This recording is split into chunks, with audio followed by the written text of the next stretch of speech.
je vais aborder des questions plus sur même les conséquences à long terme des pathologies des prématurés. Et donc là, on va parler de la maladie métabolique osseuse du prématuré, en anglais Metabolic Bone Disease of the Premature, et qui est une complication extrêmement fréquente de l'extrême prématurité, en particulier des enfants qui sont nés petits pour l'âge gestationnel.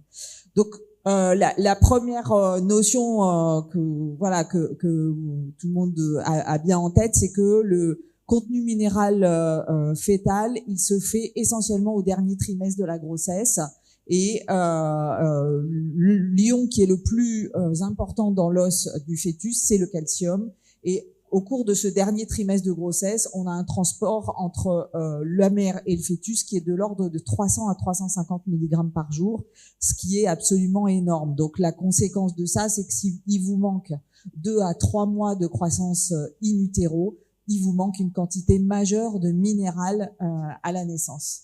Alors les hormones qui sont nécessaires à cette minéralisation osseuse, elles sont à la fois les mêmes et un peu différentes chez le fœtus et après la naissance. La vitamine D, en particulier la vitamine D active, le calcitriol, est très importante. C'est des molécules de cholestérol qui vont être transformées par plusieurs étapes dans la peau, le foie, le rein. Donc il faut des organes matures pour que ça marche, pour produire une hormone qui permet d'élever la calcémie et de minéraliser le squelette. La parathormone, elle ne joue pas de rôle in utero. In utero, c'est le PTHRP qui est produit par le fœtus et le placenta qui va jouer un rôle majeur dans la minéralisation du fœtus et le transport actif qui se fait de la mère vers le fœtus. Il y a vraiment le fœtus va vraiment pomper le calcium maternel pendant la grossesse. Et puis il y a une troisième hormone qu'on connaît moins mais qui joue certainement un rôle bien qu'on ne l'ait pas encore identifié, c'est le FGF23, et c'est une hormone qui joue plutôt sur le phosphore, qui est une hormone anti-minéralisation. Et donc pendant la vie intra-utérine, cette minéralisation se fait, et elle se fait de façon indépendante de la mère. Je vous ai bien dit qu'il y avait ce transport actif qui se fait à la fin de la grossesse. Donc à la naissance, le prématuré, il a des stocks de minéral qui sont très faibles, trop faibles. Il a un squelette qui contient à peu près 10 grammes de calcium, alors que celui d'un fœtus, enfin d'un d'un nouveau-né à terme, est plutôt autour de 30 grammes. Donc vous voyez qu'en termes de quantité, c'est absolument majeur. Et donc qu'est-ce qui se passe à la naissance ? À la naissance, si on prend le nouveau-né à terme qui est à gauche ici, à la naissance, on passe d'un flux continu de calcium par le cordon à un flux interrompu qui n'arrive que au moment de l'allaitement. Donc tous les 2-3 heures, vous avez des espaces sans apport continu de calcium. Donc le flux minéral et la calcémie, le besoin en calcium, tout va baisser, et donc il y a une réaction qui se fait à cet arrêt de flux continu de calcium. La parathormone va augmenter pour aller pomper le calcium de l'os et restaurer la calcémie, et la vitamine D va également être synthétisée de façon plus active par le rein pour arriver à mieux absorber le calcium du tube digestif. Donc chez le nouveau-né à terme, ça marche bien, il n'y a pas de délai, c'est quelque chose d'assez rapide qui se fait en 2-3 jours. Le problème, c'est le prématuré. Et donc chez le prématuré, déjà le stock est insuffisant. Donc quand le flux continu s'arrête, la calcémie va baisser, et comme il n'y a rien pour aller renforcer, la calcémie va rester basse. La réponse de la parathormone est également retardée, et le rein et le foie étant pas encore complètement fonctionnels, ou n'ayant pas l'équipement enzymatique complet, le foie et le rein ne permettent pas de produire une quantité de vitamine D active suffisante. Donc tous les mécanismes finalement sont altérés chez le préma, et ce qui explique qu'ils ont une baisse physiologique de la calcémie qui est plus profonde, plus prolongée, et une remontée qui est beaucoup plus lente et qui va se faire au détriment du peu de calcium qui est présent dans le squelette. Alors, La conséquence, c'est que finalement, chaque préma a une maladie de l'os, puisqu'il n'est pas capable de répondre à la demande physiologique, et que donc la maladie métabolique osseuse du prématuré, c'est quoi? C'est l'inadéquation entre les apports et la demande extrêmement importante du squelette pendant cette période de la vie pour la croissance. Parce que je vous rappelle que la vitesse de croissance est majeure, elle est autour de 30 cm par an, donc il y a un besoin qui est absolument énorme. Cette inadéquation entre ce qu'on peut récupérer dans le squelette de l'os, que le préma peut absorber, et les besoins importants, va avoir deux conséquences. Premièrement, une déminéralisation de l'os, et donc ça va générer des fractures. Et deuxièmement, une carence en minéraux, en calcium et en phosphore. Et ça, c'est à l'origine d'une ostéomalacie, donc d'un rachitisme. Donc la maladie métabolique du prématuré, c'est une déminéralisation et un rachitisme. Et vous avez des enfants qui ont plus la déminéralisation qui vont se présenter avec des fractures, des enfants qui ont plus le rachitisme et qui vont se présenter plutôt avec le crâniotabès et les déformations osseuses. Alors, plus on est extrême prématuré, plus le risque est élevé, plus on est RCIU, plus le risque est élevé. Donc, quand vous combinez ces deux facteurs, finalement, on est presque le pourcentage d'enfants qui vont avoir une maladie osseuse du prématuré est très élevé, ce d'autant plus s'ils restent de façon prolongée en nutrition parentérale. Alors, en plus du déficit d'apport qui est inhérent à la réanimation, à l'alimentation des prématurés, en plus de l'immaturité hormonale dont j'ai parlé, il peut y avoir se surajouter des facteurs iatrogènes qui vont altérer la capacité osseuse à se minéraliser ou à fournir le minéral. Donc, les corticoïdes, le furosémide qui augmente la calciurie, un certain nombre d'antiépileptiques, et puis il y a même un rôle de l'immobilisation. L'immobilisation, c'est le fait de ne pas bouger, de ne pas être stimulé pour la motricité, fait que l'os se déminéralise, vous avez moins d'interaction muscle-os. Et donc ça a été également démontré chez le préma. Donc, qu'est-ce qui se passe si on résume très vite? Donc, ça, c'est mon écriture, mon dessin. Donc, si on n'apporte pas assez de calcium après la naissance, pas assez de vitamine D parce que le rein est immature, on a une réaction de la parathyroïde qui produit de la PTH. Donc, la parathormone monte. La parathormone, elle a un rôle aussi sur le phosphore. Elle augmente l'excrétion rénale du phosphore. Donc, comme la PTH monte, l'excrétion rénale du phosphore augmente. Déjà que le préma, il absorbe pas beaucoup de phosphore. Donc, il y a une baisse de la phosphatémie qui induit une ostéomalacie et un rachitisme. Et comme on a une élévation de la parathormone, on a une résorption osseuse et une ostéopénie.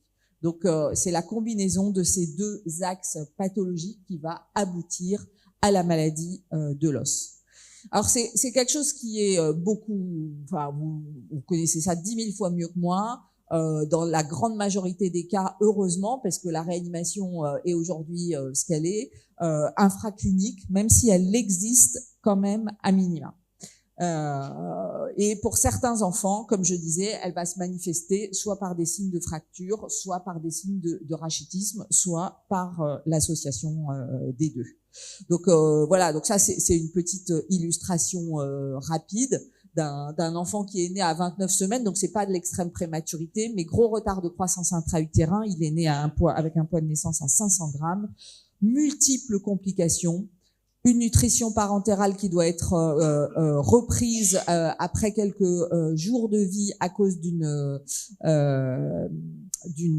complication digestive, puis une nutrition entérale continue, et finalement l'enfant, on va identifier radiologiquement des images de rachitisme, et on va trouver des anomalies biologiques qui sont vraiment typiques de la maladie osseuse du prématuré, c'est-à-dire l'hypophosphatémie, l'élévation des phosphatases alcalines et l'élévation de la parathormone. Donc voilà en résumé la biologie de la maladie osseuse du prématuré. La grande difficulté, c'est qu'il n'y a pas un tableau. C'est-à-dire que il n'y a pas un critère biologique qui, à lui tout seul, permet de poser le diagnostic. On n'a pas deux enfants qui se ressemblent. On a des enfants qui ont une hypophosphatémie avec une PTH normale. On a des enfants qui ont des phosphatases alcalines élevées de façon isolée. On a des enfants qui ont tout. Donc, le critère au milieu de tout ça qui est le plus fiable, en numéro 1, c'est l'élévation des phosphatases alcalines. Et donc, les pales au-dessus de 500 sont très évocatrices. Chez un enfant qui n'aurait pas une cause majeure de cholestase autre que celle que vous avez l'habitude de voir tous les jours. Ça, c'est très évocateur de la maladie osseuse du prématuré. Le deuxième indicateur, c'est l'élévation de la PTH. Et le troisième, c'est la baisse de la phosphatémie. La baisse de la calcémie étant beaucoup plus rare. Donc, le diagnostic biologique, finalement, c'est très souvent un diagnostic biologique puisque cliniquement, on a assez peu de symptômes, sauf dans les formes très graves. Si on fait un diagnostic radiologique, c'est que là, on est déjà trop tard. En fait, la maladie est déjà franchement sévère. Et c'est la radio standard qui est presque la plus intéressante puisqu'on n'a quasiment pas accès à la densitométrie pour les prémas. L'échographie, ça marche pas bien du tout, et l'IRM, c'est pas un bon examen pour l'os. Donc, il faut regarder les radios pour voir s'il y a des signes, mais c'est un peu tardif. Donc, quels enfants on va surveiller? Ça recoupe l'histoire des facteurs de risque. Hein. On va surveiller ceux qui sont nés avant 28 semaines et ceux qui sont très petit poids de naissance et ceux qui ont l'association des deux, ceux qui ont une nutrition parentérale prolongée. Et donc, on a fait un groupe de travail qui est mené par Emmanuel Motte, qui est néonatologue à Poissy et qui connaît bien ce sujet, et pour discuter un peu de ça, et donc à quel moment on doit faire un bilan de dépistage entre guillemets chez ces enfants qui sont à très fort risque. Et donc le consensus, c'est de se dire, pour les moins de 32 semaines, les petits poids de naissance, on propose de faire un bilan autour de 1 mois de vie avec ces éléments, c'est-à-dire la PTH, les phosphatases alcalines, le phosphore, le calcium, la créatinine, et si on peut un bilan urinaire. Et bien évidemment, on va prioriser les prélèvements en fonction de ce qu'on peut prélever à ce moment-là. Donc, comment est-ce qu'on va éviter d'avoir cette maladie osseuse du prématuré? Il faut prévenir, ça c'est la meilleure des choses, et donc il faut couvrir les besoins dès la naissance. Donc la difficulté, c'est que en parentéral ou même en nutrition entérale, on n'arrivera pas à être exactement à ce que fait un 3e trimestre de grossesse in utero, mais on a une capacité de prévention qui est tout de même très très active, et donc on va augmenter progressivement les apports en calcium, en phosphore et en magnésium également entre les premiers jours de vie, et puis ensuite les prématurés en cours de croissance en nutrition parentérale, de la même façon en nutrition entérale. Et donc les apports en calcium, ils sont autour de 100-150 mg kilo-jour, et les apports en phosphore entre 60 et 90 mg kilo-jour, ce qui est beaucoup et ce qui est pas très facile à faire passer, en plus avec le respect d'un ratio quand même entre le calcium et le phosphore. Et le lait de femme, le lait de mère, doit également être supplémenté. Alors, quelle dose de vitamine D on donne à un préma?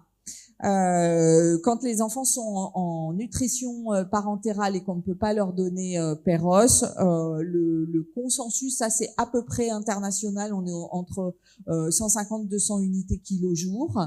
Et ensuite, dès que les enfants peuvent avoir de la nutrition entérale, la proposition du groupe de travail qui est en train de publier les recommandations, c'est de 800 à 1000 unités par jour de vitamine D jusqu'à 32 semaines, et à partir de 32 semaines, on part sur le rythme des nouveau-nés et des enfants en croissance classique, c'est-à-dire entre 400 et 800 unités par jour. Et donc, bien sûr, on peut une des façons de prévenir également cette maladie osseuse du prématuré, c'est d'agir avant sur la mère et de bien penser à supplémenter les mères en vitamine D. En France, il y a des recommandations qui sont plutôt bien suivies pour ça, et j'espère que c'est le cas partout. Une fois qu'on a une maladie osseuse du prématuré, comment est-ce qu'on la traite? Alors, c'est là où il faut revenir à la physiopathologie et où il faut essayer de déterminer si l'élément, le composant principal, c'est la carence en phosphore ou si c'est plutôt la déminéralisation et la carence en calcium. Donc, en fonction de ça, on va choisir une ou l'autre stratégie. Quand on est plutôt sur le côté plus rachitisme, carence en phosphore, phosphatase alcaline très élevée, PTH pas très élevé, dans ce cas-là, on va proposer la supplémentation en phosphore pérose à une dose de 50 à 60 mg kg jour. On peut utiliser le phosphoneurose qui est très très concentré ou le phocitan qui est moins concentré mais qui est moins osmolaire, donc il peut être intéressant chez les tout petits. Bien sûr, le phosphore, ça se donne à distance des apports lactés parce que sinon, ça précipite et rien n'est absorbé. Et quand on est dans une situation qui est plutôt une situation de déminéralisation, donc soit fracture, soit un calcium un peu bas, mais des phosphatases alcalines élevées et surtout une PTH très élevée, là, l'idée, c'est plutôt d'apporter du calcium et même de donner de la vitamine D active, du calcitriol, même si les taux endogènes de calcitriol sont déjà élevés. Et puis, j'ai parlé de la vitamine D. On va essayer d'atteindre un objectif au-dessus de 20 nanogrammes par ml. Donc, je vous ai parlé des molécules disponibles. Ne pas oublier que au milieu de ces enfants qui font des maladies osseuses du prématuré, il y a des enfants qui ont des maladies génétiques qui se présentent comme un rachitisme ou comme une fragilité osseuse. Donc l'hypophosphatasie, les rachitismes génétiques, voilà, les tubulopathies. Donc on peut avoir, attention, aux formes rares qui existent tout de même. Après, c'est quelque chose qui évolue bien. Quand on met en place le traitement d'une véritable maladie osseuse du préma, en 4 à 8 semaines, la biologie est normalisée. Il faut tout de même un tout petit peu de temps. Sur le long terme, dans les maladies osseuses sévères, on peut avoir une perte de la densité osseuse et une perte staturale. Donc, la prévention joue vraiment un rôle dans le pronostic à long terme de ces enfants. Voilà, donc je vous remercie pour votre attention et je suis à votre disposition pour les questions. On fait la discussion à la fin, monsieur le modérateur.